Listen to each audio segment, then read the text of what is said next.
Всем давно известно, что трамваи являются своего рода изюминкой нашего города. Для павлодарцев трамваи уже не просто средство передвижения, а настоящий элемент городской культуры. Как сегодня развивается трамвайный парк, в сюжете Валентины Леоновой. Трамвайное управление города Павлодара было образовано в далеком 1965 году. Тогда его парк был небольшим. С годами он рос и развивался. Сегодня он насчитывает порядка 111 единиц подвижного состава и является самым крупным в Казахстане. В этом году мы отремонтировали 7 переездов. В общем, за 4 года мы отремонтировали их 28 переездов. Были аварийные переезды, которые нужно было уже менять. В то же время мы сделали для удобства наших автомобилистов, сделали бесшумные переезды. В планах у руководства трамвайного управления обновление подвижного состава, а также запуск дополнительной ветки на микрорайон Достык. В общем-то, проект готов. На следующий год, я думаю, что строительство начнется тоже по поручению Асаен Куандыковича, акима области.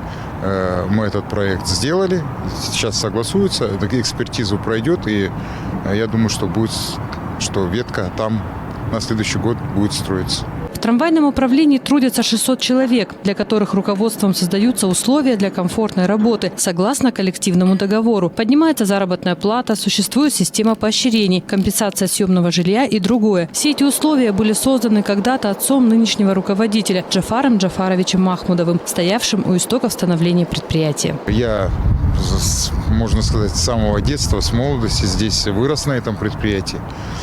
Для меня это огромная ответственность,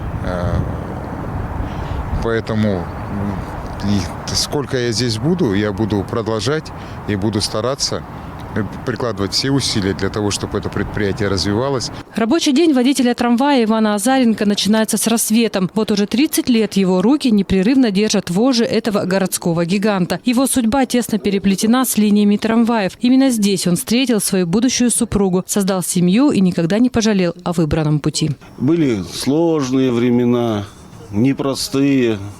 Коллектив, руководство всегда и поддерживало, и помогало, и выжить, и пережить те трудные годы были.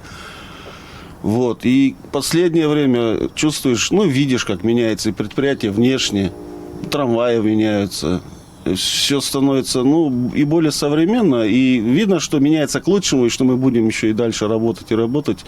Нет, не пожалел ни разу. За годы работы водителем трамвая Иван Азаренко стал не только мастером управления трамваем, но и наблюдателем за переменами в городской жизни. Он видел, как меняются лица пассажиров, как растут дети, которых спустя много лет он уже взрослыми возит на работу. Его узнают, здороваются. И разве это не счастье? Валентина Леонова, Арман Якубов, Ертас Акпарат.